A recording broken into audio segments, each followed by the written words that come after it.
সুপ্রিয় দর্শক শ্রোতা, সকলকে শুভেচ্ছা। আজ সোমবার 10 নভেম্বর 2014। প্রতিদিনকার মতো কক্সবাজার জেলা থেকে প্রকাশিত স্থানীয় দৈনিক পত্রিকা সমূহের সংবাদ পর্যালোচনামূলক অনুষ্ঠান লিড ভয়েস থেকে স্বাগত জানাচ্ছি আমি দিলওয়ার চৌধুরী। আজকে আমাদের স্টুডিওতে উপস্থিত রয়েছে দৈনিক হিমছড়ি পত্রিকার ভারপ্রাপ্ত সম্পাদক জনাব হাসানুর রশিদ। জনাব হাসানুর রশিদ, আপনাকে স্বাগত জানাচ্ছি। আজকে আমাদের হাতে 13টি পত্রিকা এসে পৌঁছেছে। প্রথমে আমরা শিরোনামগুলো দেখি। দৈনিক কক্সবাজার, জেলায় বন্ধ হচ্ছে না নারী নির্যাতন, ইচ্ছামতো অফিস করেন ইউপি সচিবরা, পরিত্যক্ত সিএনবি কলোনি অপরাধীদের অভয়ারণ্য, জমে উঠেছে সাফাপা ইউপি নির্বাচন, ভোটারের ঘরে ঘরে যাচ্ছেন প্রার্থীরা, সাগর পথে মালয়েশিয়া যাওয়ার চেষ্টা, আটক 15। দৈনিক হিমছড়ি, ষোড়শ সংশোধনী কেন বাতিল নয়, সাগরের ডাকাতি অব্যাহত, আরো 3 মন্ত্রীকে নোটিশ, রোহিঙ্গা ইস্যুতে বাংলাদেশ মিয়ানমারের একত্রে কাজ করা উচিত বলেছেন রাষ্ট্রপতি, নারী শিক্ষা প্রসারে বঙ্গবন্ধু মহিলা কলেজ গুরুত্বপূর্ণ অবদান রাখছে, সুলতান মাহমুদ চৌধুরীকে উকি উপজেলা পরিষদের ভারপ্রাপ্ত চেয়ারম্যানের দায়িত্ব পালনের নির্দেশ হাইকোর্টের। দৈনিক সমুদ্র বার্তা, দেশকে আত্মনির্ভরশীল করতে কাজ করছে সরকার বলেছেন প্রধানমন্ত্রী, জেএসসি জেডিসি পরীক্ষা দ্বিতীয় দিনে অনুপস্থিত 44,000, টেকনাফে এলজি ও লম্বাকিরি সহ আটক 1, উখিয়ার ফার্মেসিগুলোতে চলছে গলাকাটা ওষুধ ব্যবসা, চকরিয়ায় 2 পক্ষের সংঘর্ষ ভাঙচুর, আহত 6, গ্রেপ্তার 2। দৈনিক কক্সবাজার বার্তা, হাসিনা খালেদা হত্যার চেষ্টা নিশ্চিত নয় ভারতীয় গোয়েন্দারা, কুতুপালং ক্যাম্পে ডাকাত সন্ত্রাসীদের অপহরণ চাঁদাবাজি, চকরিয়া মহিলা ব্যাপার কর্তৃক চেয়ারম্যানের স্বাক্ষর জালিয়াতির অভিযোগ, পদত্যাগ করতে বলে আরো 3 মন্ত্রীকে আইনি নোটিশ, সংবাদপত্র সাংবাদিকদের স্বার্থ সংরক্ষণে কক্সবাজার জার্নালিস্ট অ্যাসোসিয়েশনের আত্মপ্রকাশ। আচ্ছা, আমরা এখানে দেখতে পাচ্ছি জেলায় বন্ধ হচ্ছে না নারী নির্যাতন, এই ধরনের একটা সংবাদ দেখা যাচ্ছে, একেবারে শিরোনাম করেছেন। নারী নির্যাতনের বিষয়ে তো সরকার অনেক আইন প্রণয়ন করেছেন, বেশ কিছু কঠোর ব্যবস্থা গ্রহণ করা হয়েছে। গত বেশ 1 দশক ধরে আমরা দেখতে পাচ্ছি মোটামুটি নারীদের অগ্রসরতা বিভিন্ন কাজে কর্মে, বিশেষ করে গার্মেন্টস শিল্পে বলুন, যে কোনো শিল্পে বলুন, তারা অগ্রগতি। তারপরেও নারী নির্যাতন থামছে না বা বন্ধ হচ্ছে না, এই ধরনের একটা সংবাদ আমরা দেখতে পাচ্ছি। এই ব্যাপারে আপনার মন্তব্য কি? ধন্যবাদ আপনাকে। নারী নির্যাতন আপনি ঠিক বলছেন, নারীর অগ্রগতির সাথে সাথে, নারীর অগ্রযাত্রার সাথে সাথে কিন্তু নারী নির্যাতনের মাত্রাটা ব্যাপক হারে বেড়ে গেছে। বিভিন্ন কারণে এর মধ্যে কাজ করতে আমাদের সামাজিক সচেতনতা অথবা অন্যান্য বিষয়।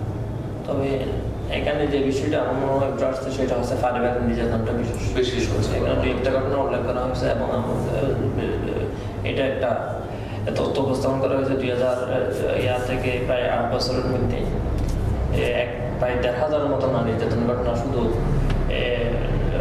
নারী অধিদপ্তর, যেটা মহিলা বিষয় অধিদপ্তর, ওটার মাধ্যমে নাকি সহযোগিতা, নারী সহযোগিতা নেওয়া হয়েছে প্রায় 500-এর মতো। তো এটাই বোঝা যাচ্ছে মানে নারী নির্যাতন ঘটনাটা কিন্তু হারটা অনেক ব্যাপক। এখানে 2-1টা ঘটনা উল্লেখ করা হয়েছে, সেটা হচ্ছে হয়তো জানাশোনার মাধ্যমে বিয়ে হয়েছে, কিন্তু আবার নানা কারণে প্রথম স্ত্রীকে রেখে দ্বিতীয় স্ত্রী বিয়ে করতেছে, সেই জন্য প্রথম স্ত্রীর উপর নির্যাতন, সেটা একটা বিষয়। আরটা কিছুদিন আগে আপনি হয়তো জানেন, একটা জরিপ দেওয়া হয়েছিল কর্মক্ষেত্রে অথবা কোনো পরিবহন নারীরা কিভাবে নির্যাতন অথবা মানে সেটা একটা বিষয়। তারপরে কালকের একটা ঘটনা আমাকে খুব আহত করেছে, সেটা হচ্ছে রিক্সাওয়ালার একটা মেয়ে, মানে ঘরে মা গেছে কাজে, বাবা রিক্সা চালাতে গেছে, কিন্তু সে জেএসসি পরীক্ষার্থী, জেএসসি পরীক্ষার প্রিপারেশন নিয়েছে, ওই অবস্থায় একজন গিয়ে ওই মেয়েকে ইফটিজিং অথবা দর্শন নির্যাতন, পাশবিক নির্যাতন করছে। সেই বিষয়টা বেশি হাইলাইট হচ্ছে। এরকম ঘটনা কিন্তু ঘটছে। আসলে এই জন্য সামাজিক সচেতনতা যেমন দরকার, আবার এখানে একটা বিষয় নারী নির্যাতন বলতে এই নিবন্ধনবিহীন বিয়ে নারী নির্যাতনের জন্য অন্যতম কারণ।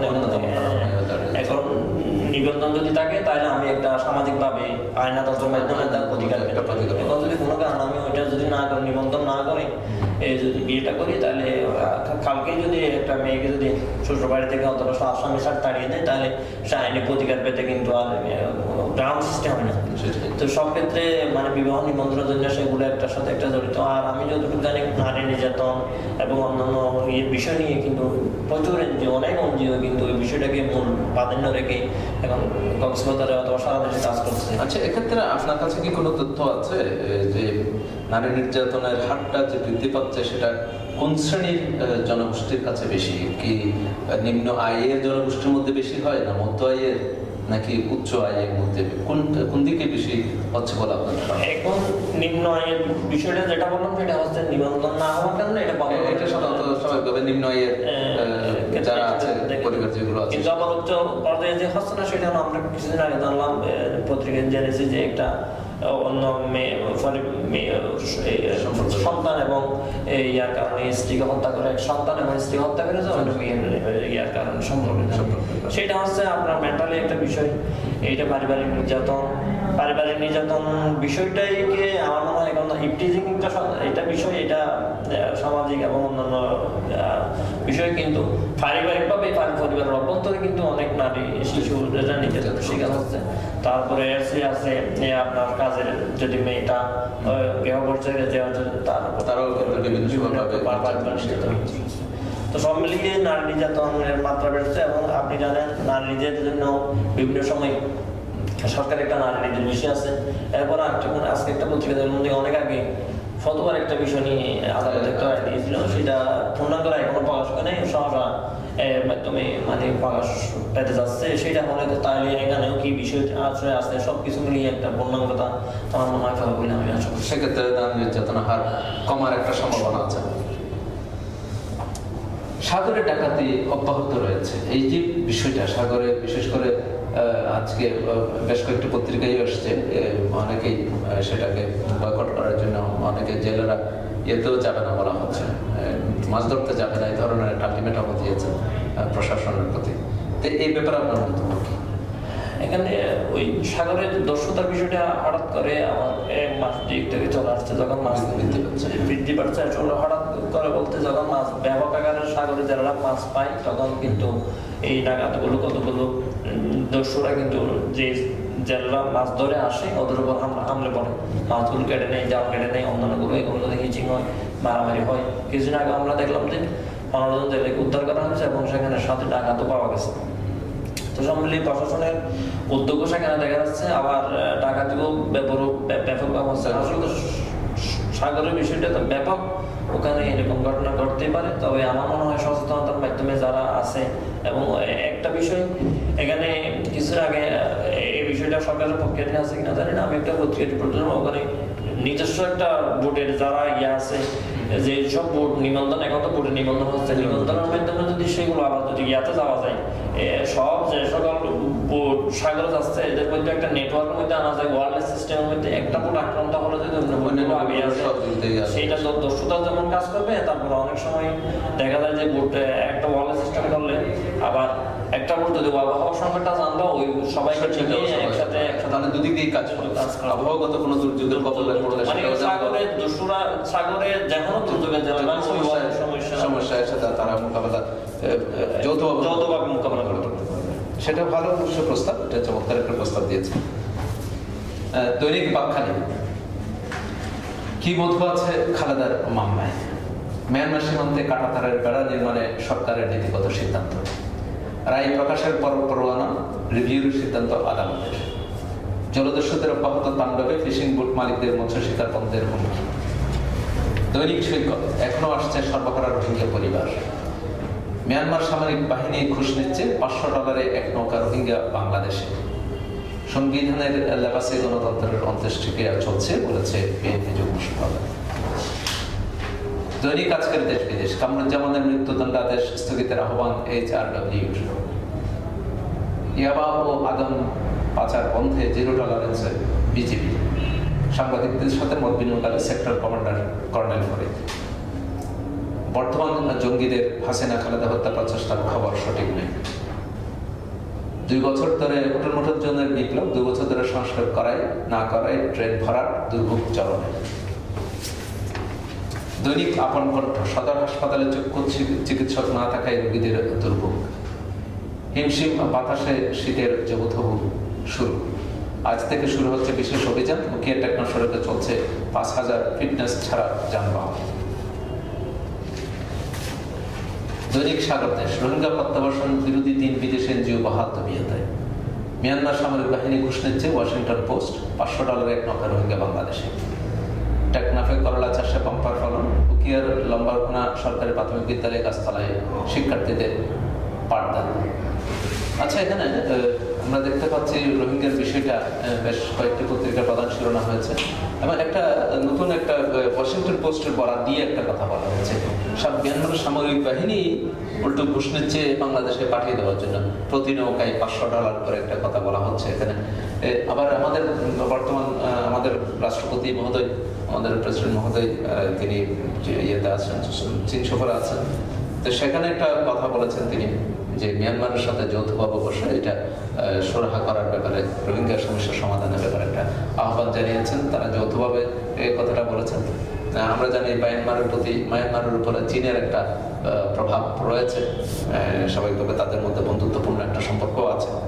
তো সার্বিক বিষয় মিলে রোহিঙ্গাদের বিষয়টায় প্রত্যাবাসন, আবার আমরা নতুন একটা ওয়াশিংটন পোস্টের বরাত দিয়ে নতুন একটা সংবাদ পেলাম। এই সার্বিক বিষয় নিয়ে আপনার মন্তব্য? আসলে রোহিঙ্গারা মায়ানমারের এই বিষয়ে কোনো সন্দেহ নাই, কিন্তু বিভিন্ন কারণে রোহিঙ্গারা আমাদের সাথে জড়িত হওয়ার কারণে আমাদের সবসময় এটা নিয়ে একটা মাথা ব্যথা দেখা দেয় সরকারের। আচ্ছা, এখানে 3টে বিদেশি এনজিও প্রত্যাবাসন বিরোধী 3টে এনজিও বিদেশি এনজিও এখনো রয়ে গেছে। তাদের প্রতি কি সরকারের কোনো ধরনের দায়বদ্ধতা নেই, বা তাদেরকে কোনো ধরনের ইয়ে করা, সতর্কবাণী দেওয়া? বা অবশ্যই আছে। আপনি যেটা বলতে, যদি আমরা কিন্তু আন্তরিকভাবে সরকার চাই যে এখন প্রেসিডেন্ট চীনে গিয়ে বলতে যে রোহিঙ্গাদের সমাধানের জন্য চীনের সহযোগিতা আসছে, ওই দেশের সহযোগিতা আসছে, সেটা যদি সত্য হয় আর এখানে যে যেগুলো প্রত্যাবাসন বিরুদ্ধে জন্য কাজ করে ওদেরকে যদি সতর্ক না করা হয়, তাহলে সরকার একটা কন্ট্রাডিকশন ভূমিকার মধ্যে আসবে। কিন্তু আমি আশা করি অথবা সরকার এরকম করতেছে সেটা আমি স্বীকার করতেছি না, অথবা আমি এটা জানি না।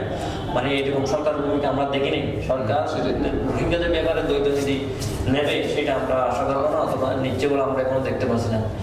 যে রোহিঙ্গা চিন্তার ব্যাপারে এনজিওর ব্যাপারে রোহিঙ্গাদের এখানে থাকার জন্য অথবা প্রত্যাবাসনের জন্য বিদ্যুতের জন্য এরা কাজ করতেছে, এগুলো চিহ্নিত করে অথবা 3টা নিচে আছে, এগুলো সরকার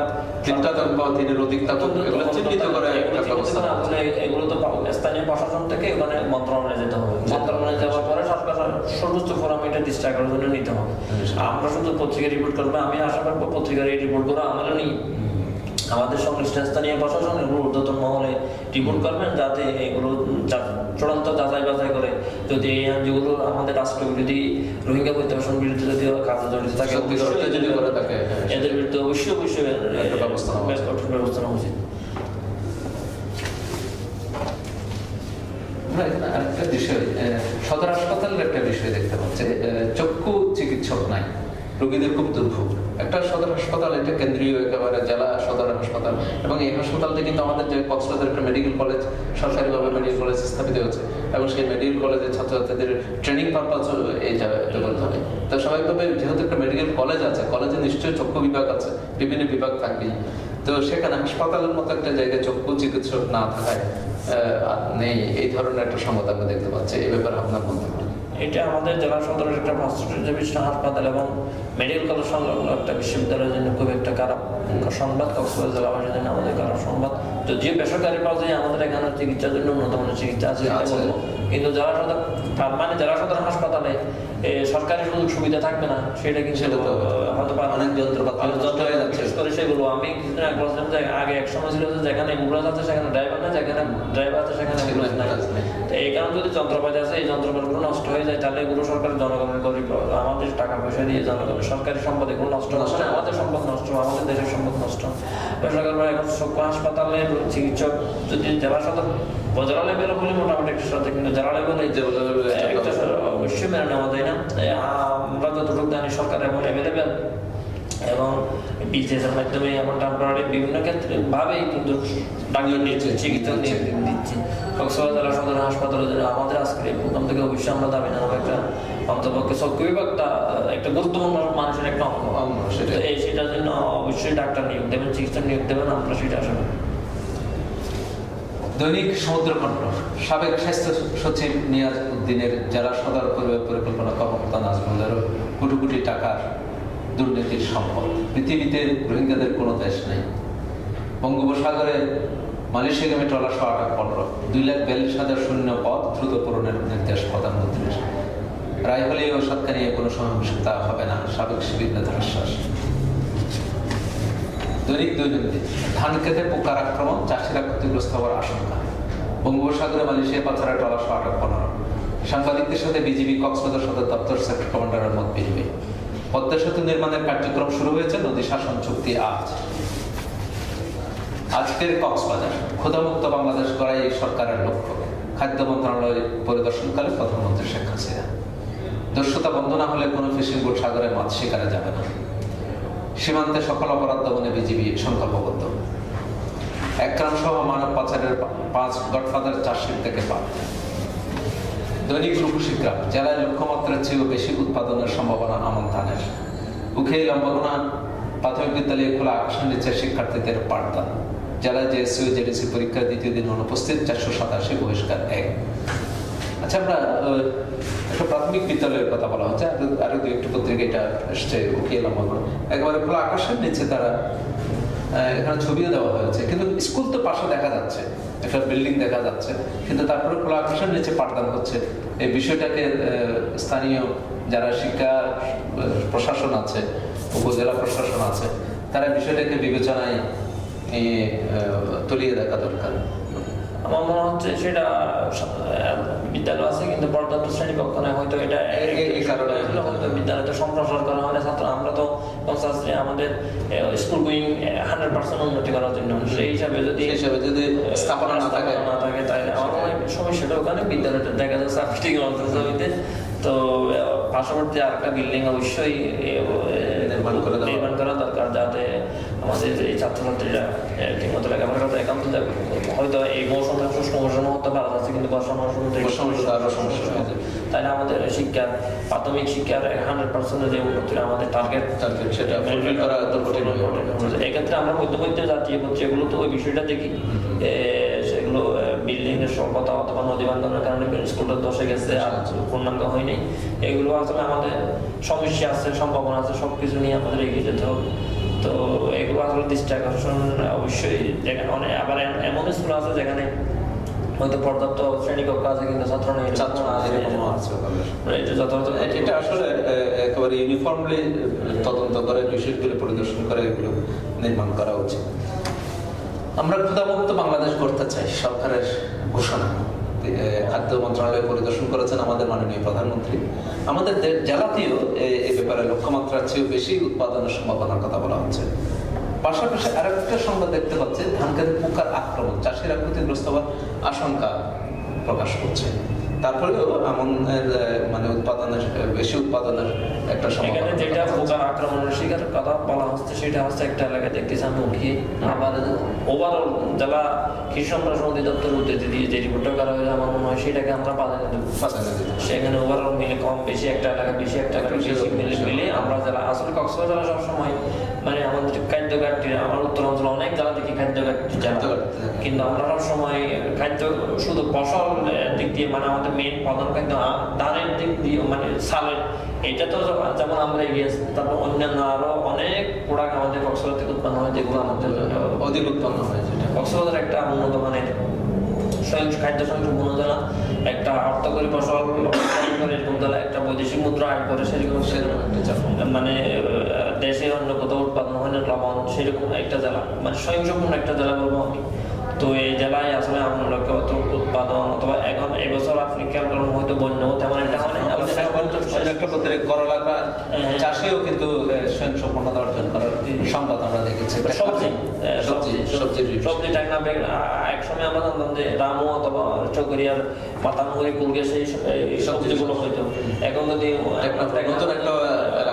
সম্প্রসারিত হয়েছে। আসছে। তো সবকিছু মিললাম, যেটা বললাম সেটা হচ্ছে স্বয়ংসম্পূর্ণ জেলা হিসাবে সবজি এবং ধান উৎপাদন শব্দ দিয়ে আমরা যাচ্ছি। আর আপনারা ঠিক বলছেন, এটা তো প্রধান উপরের লেভেল থেকে সরকারের তরফ থেকে বলা আছে। শেখ হাসিনা সবসময় মাননীয় প্রধানমন্ত্রী দাবি করেন, অথবা এটা আমরা জানি যে মানে খাদ্য স্বয়ংসম্পূর্ণতা, খাদ্য আমদানি, সেটা কিন্তু সরকারের একটা অন্যতম অর্জন বর্তমান সরকারের সেটা।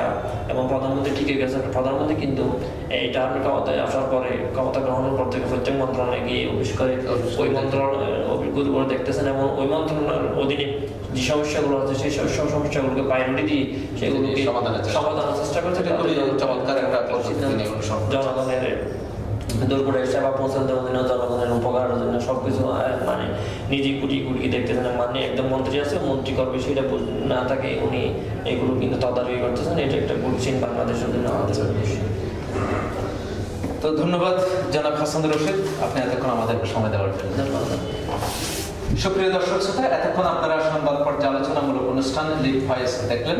এই অনুষ্ঠান দেখার জন্য এবং ভয়েস মেরিনার যে কোনো অনুষ্ঠান দেখার জন্য ভিজিট করুন www.voicemarina.com। আপনাদের সাথে আবার দেখা হবে আগামীকাল একই সময়ে নতুন করে সংবাদ নিয়ে। সে পর্যন্ত ভালো থাকুন, নিরাপদে থাকুন। সকলকেই ধন্যবাদ।